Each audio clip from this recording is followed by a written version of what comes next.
preguntamos qué es el VIH y a menudo lo confundimos con el SIDA. Quiero contarles que el VIH, como su nombre lo dice, es un virus que causa inmunodeficiencia en los humanos, por eso hablamos del virus de la inmunodeficiencia humana. Cuando hablamos de la inmunodeficiencia, estamos diciendo que el sistema de defensas que tenemos en nuestro organismo pierde su capacidad de defendernos y por eso hablamos de una deficiencia. Cuando el virus del VIH ingresa a nuestro cuerpo y logra establecer una infección en nuestro organismo, posteriormente esa infección puede desarrollar una enfermedad que se llama la etapa SIDA. SIDA es el momento en el que ese virus ha afectado de una manera tan profunda a nuestras defensas que ya esa persona no tiene la capacidad de defenderse contra cualquier virus, parásito, cáncer u otra afectación en su organismo y por lo tanto empieza a tener unas infecciones que llamamos infecciones oportunistas. Dicho esto, es importante que tengamos en cuenta que no es lo mismo vivir con VIH que desarrollar la etapa SIDA. Hoy en día tenemos unos tratamientos altamente efectivos que nos permiten que las personas que vivan con VIH y que tienen un acceso adecuado al tratamiento y una adherencia a ese tratamiento puedan vivir toda su vida de una manera tranquila con su microorganismo o mejor dicho con el virus bien controlado sin nunca llegar a desarrollar la etapa SIDA. En ese sentido es muy importante tener en cuenta que aunque el VIH es una infección y causa una enfermedad cuando no hay tratamiento, también el contexto sociocultural hace que esta infección tenga unas características de distribución o epidemiológicas muy particulares.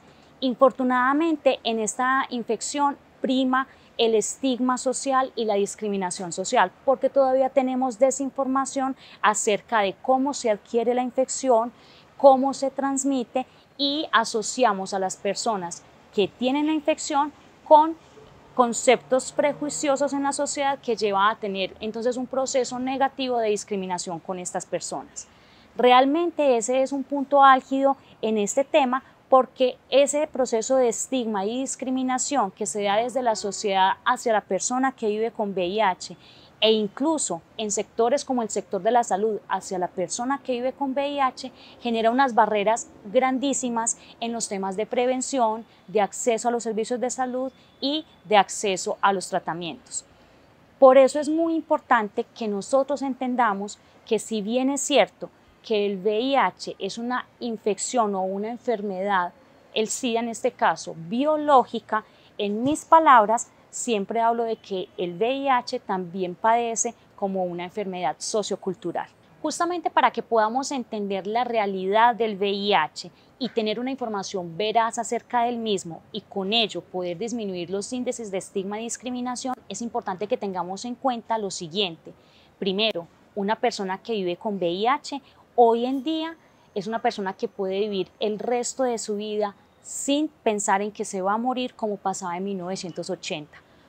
Hoy todavía hay muchas personas que creen que vivir con VIH o que un diagnóstico de VIH se considera una sentencia de muerte. Eso no es cierto. Gracias a los tratamientos antirretrovirales, que es el nombre de los medicamentos que utilizamos para tratar a las personas que viven con el virus del VIH, hoy las personas que tienen el virus tienen la posibilidad de tener una expectativa de vida igual a la de la población general o incluso en algunas ocasiones superior a la población general. Entonces, si tengo VIH y tengo tratamiento y soy adherente al tratamiento, es decir, lo tomo de manera adecuada, no me voy a morir. En segundo lugar, estas personas tampoco van a desarrollar SIDA, porque justamente ese tratamiento antirretroviral lo que hace es controlarnos el virus.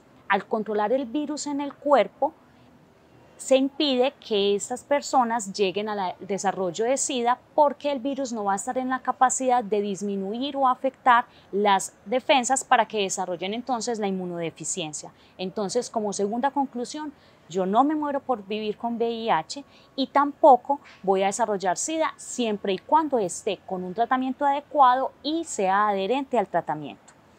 En tercer lugar, para entender también el contexto del VIH es hablar del tema de transmisión. Todavía tenemos en la sociedad mucha desinformación acerca de cómo se transmite el virus y esto ha sido uno de los puntos álgidos en la generación de esos prejuicios que nos llevan al estigma y la discriminación.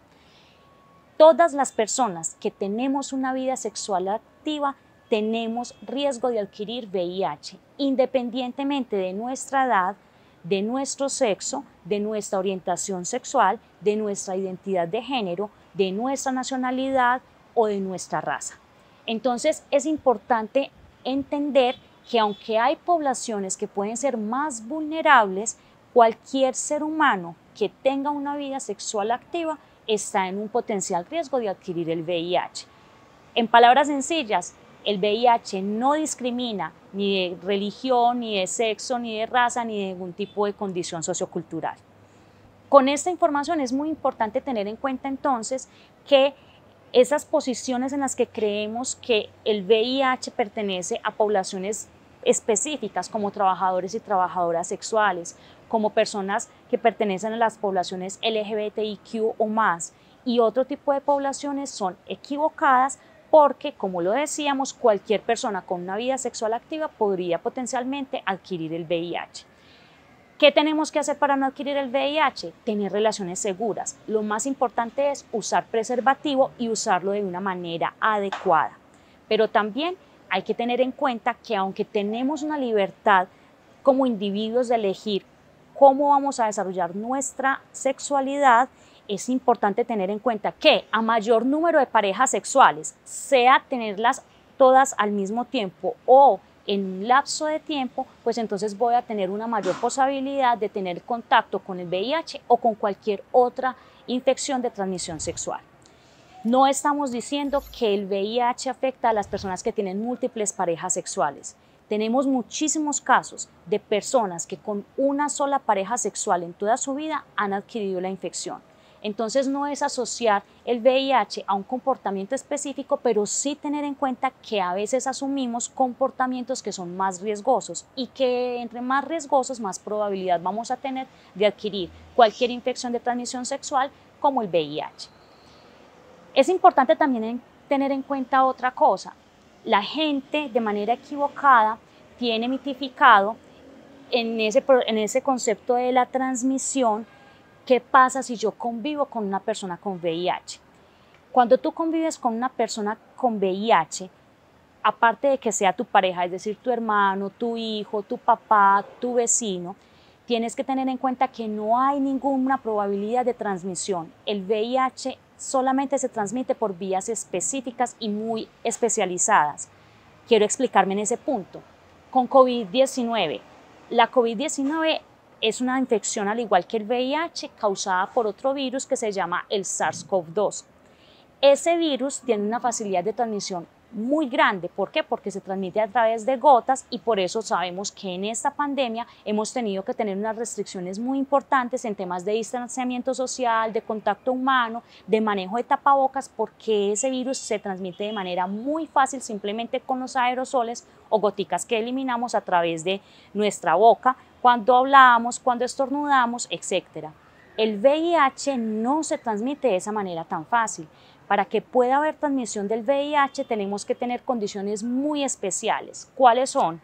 Haber tenido una relación sexual en la cual haya intercambio de fluidos corporales, digamos flujo vaginal, digamos líquido preseminal o semen, y que alguna de esas dos personas o ambas tengan el virus. Ahí puede haber una transmisión si no hubo uso de preservativo.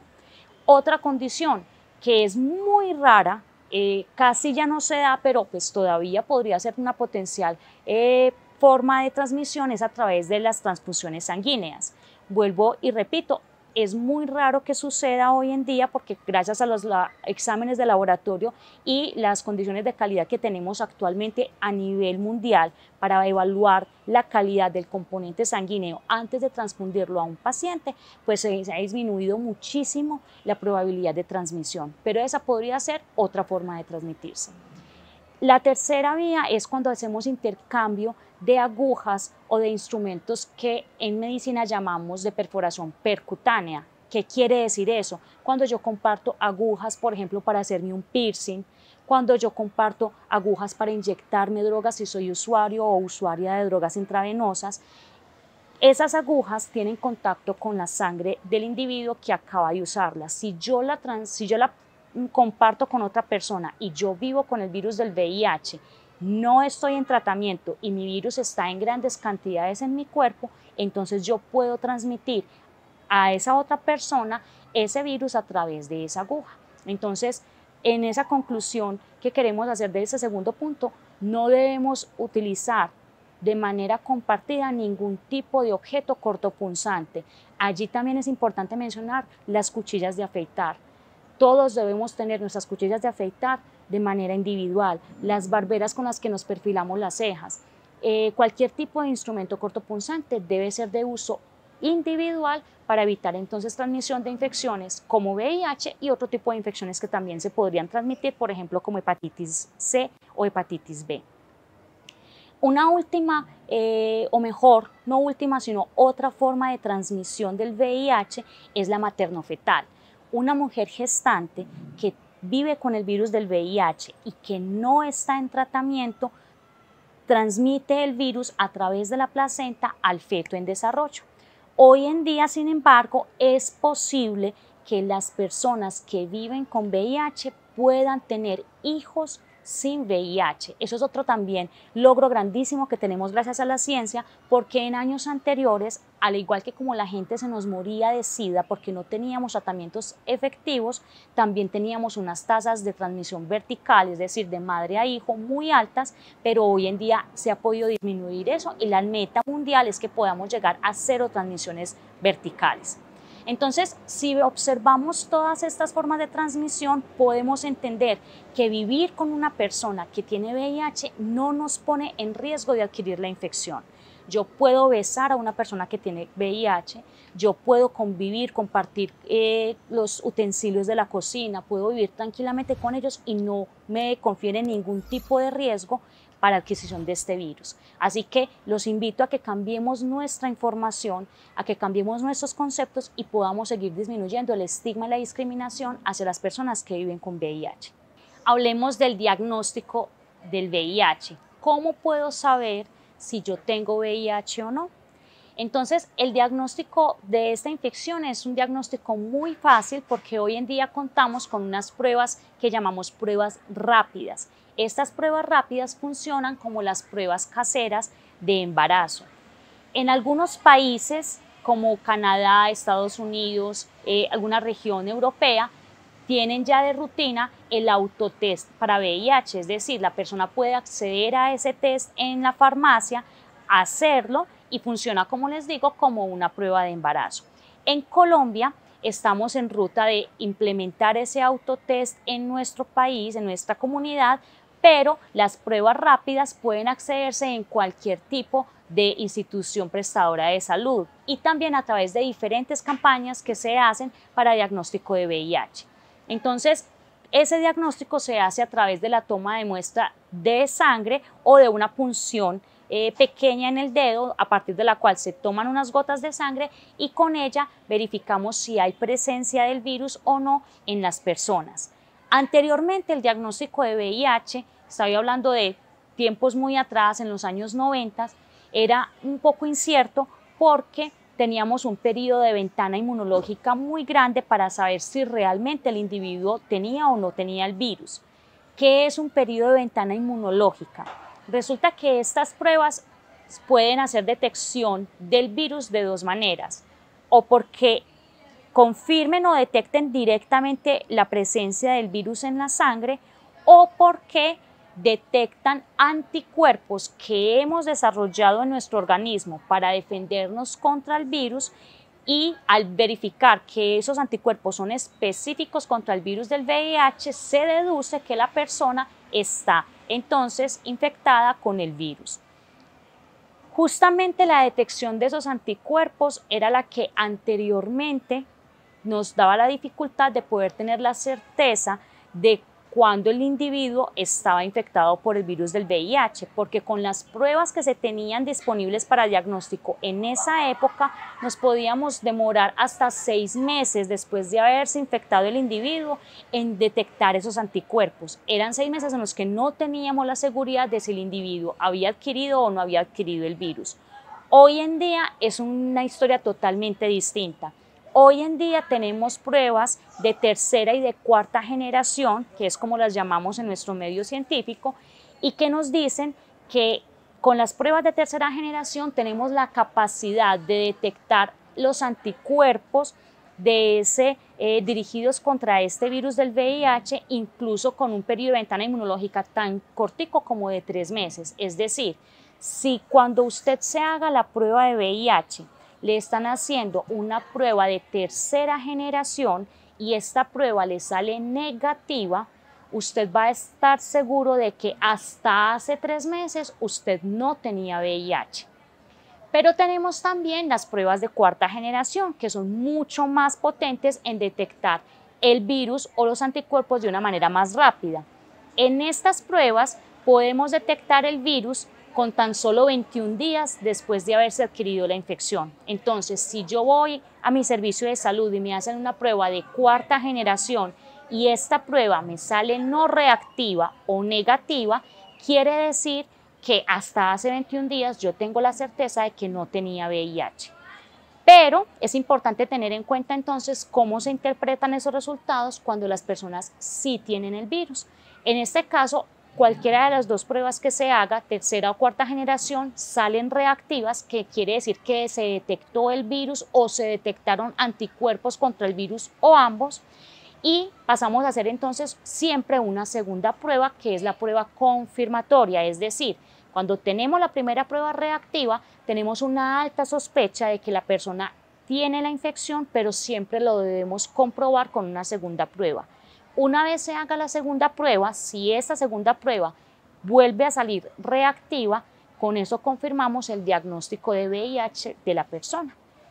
Estas pruebas confirmatorias se hacen para poder tener una gran seguridad del diagnóstico de la infección, porque aunque es extremadamente raro, puede pasar que algunas personas arrojen unos falsos positivos, es decir, que la prueba haya detectado aparentemente una infección, pero por condiciones muy particulares del individuo realmente no haya infección por VIH.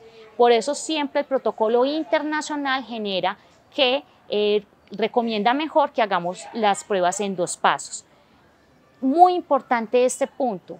Nos pasa con muchas personas que están en riesgo de infección o en proceso de diagnóstico. El hecho de que me hagan la primera prueba y mi primera prueba haya salido reactiva quiere decir que realmente tengo una alta probabilidad de sí tener el virus. Y hago un énfasis en este punto porque hay personas que de alguna manera en su proceso de aceptación y de duelo del diagnóstico piensan que posiblemente en la segunda prueba les va a salir negativo y realmente la probabilidad es absolutamente baja porque son casos muy esporádicos y que son pues excepcionales. Entonces, en resumen, el diagnóstico de VIH es muy fácil, es muy sencillo y se puede adquirir el servicio de diagnóstico en campañas de prevención o también en la EPS, y el diagnóstico te lo pueden dar tan rápido como en 20 minutos después de haberte tomado la muestra si es una prueba rápida, o al otro día aproximadamente de haberte tomado la muestra si es otro tipo de prueba que es diferente a la rápida. Entonces hay que hacerse la prueba. Si eres una persona que vive con una vida sexual activa, lo importante es que te hagas por lo menos una prueba de VIH al año. Si eres una persona que tienes una condición de sexualidad muy activa, donde tienes múltiples parejas, te recomendamos que te hagas la prueba varias veces al año, ojalá cada 3 o 6 meses para hacerte la prueba. Y finalmente, recordar, es más importante tener el diagnóstico que huir del diagnóstico. Si yo me diagnostico rápidamente, voy a poder acceder al tratamiento y así voy a evitar a que se desarrolle en profundidad la infección y voy a evitar llegar a una etapa SIDA. Por el contrario, si yo le huyo al diagnóstico, pero estoy infectado con el virus, le estoy dando tiempo al virus para que establezca una infección mucho más crónica, mucho más avanzada, y lo que estoy haciendo es deteriorar mi cuerpo. No le tengas miedo a la prueba, todos nos debemos hacer prueba de VIH. Hablemos del tratamiento para el VIH.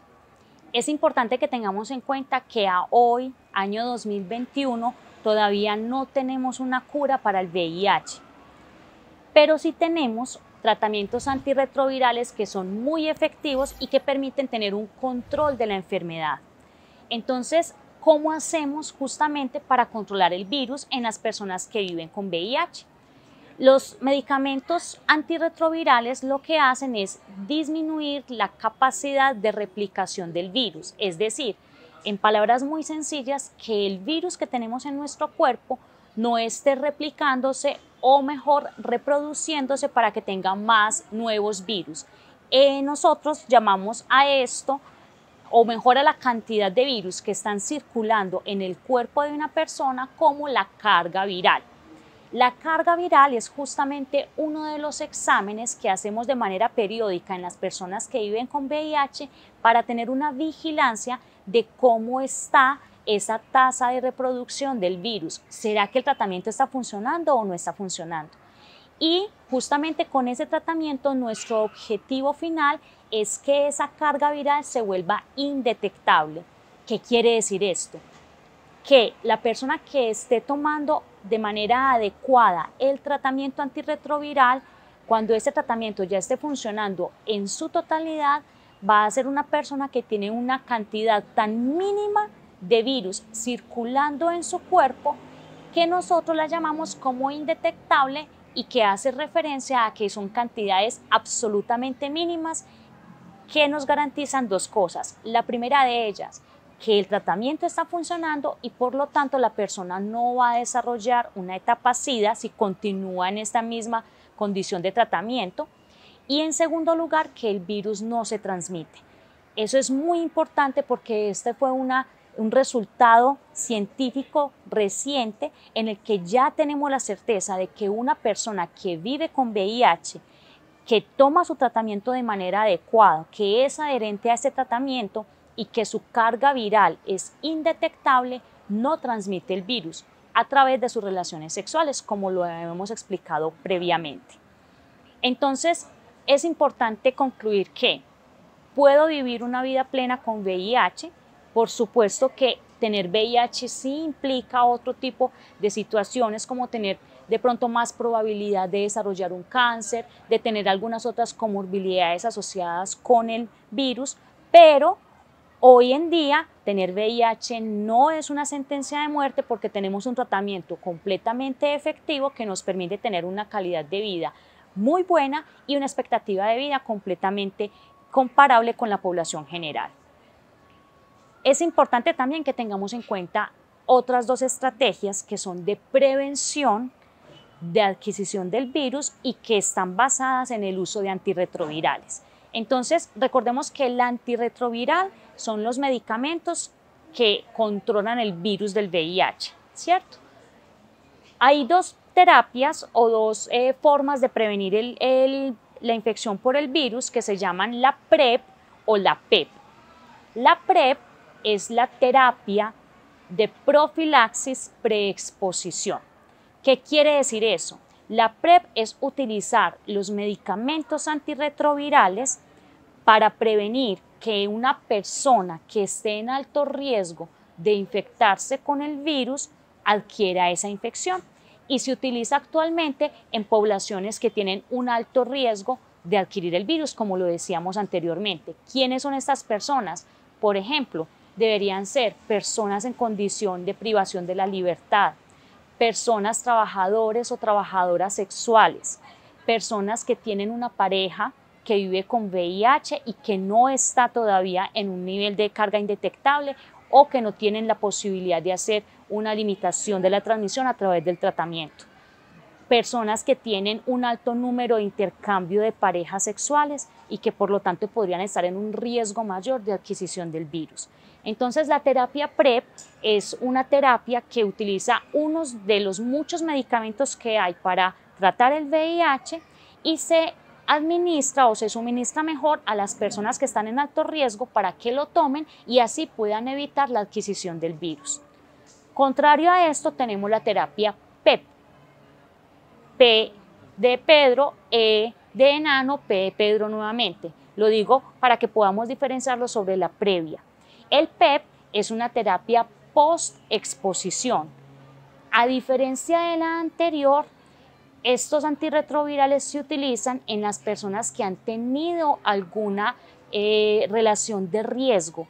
Por ejemplo, personas que tienen contacto con su pareja sexual, estaban usando un preservativo, el preservativo se rompe y como no tenemos la certeza de cuál es el estatus de VIH de la persona con la que estoy teniendo sexo, pues entonces puedo acceder a la PEP para evitar que si hubo una transmisión del virus mediante esa relación de riesgo, se evite que ese virus establezca la infección.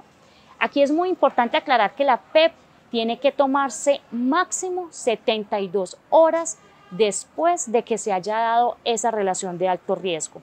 Y es muy importante también tener en cuenta que en nuestro país, en Colombia, la PEP está reglamentada como un servicio de salud de urgencias y que no está limitado al código fucsia, que es el código que llamamos para atención a las víctimas de violencia sexual. Es decir, no se necesita ser una víctima de violencia sexual para acceder a la PEP. Cualquier persona que haya tenido una relación de alto riesgo tiene derecho a acceder a la PEP.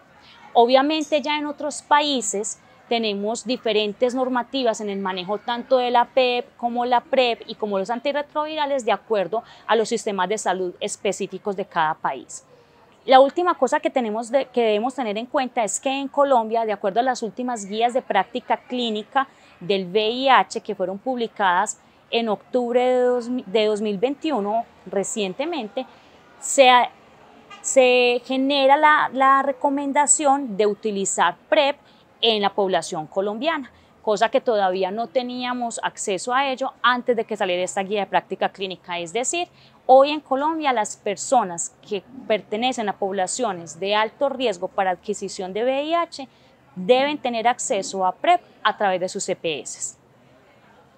Con esta información cerramos esta generalidad del tema de VIH, donde definitivamente recordamos que con VIH todavía tenemos una gran expectativa de vida, que aunque es una es una infección que no tiene cura, sí se puede controlar y que tenemos que hacer una concientización social para disminuir todos esos índices de estigma y discriminación por la desinformación que hay referente al VIH.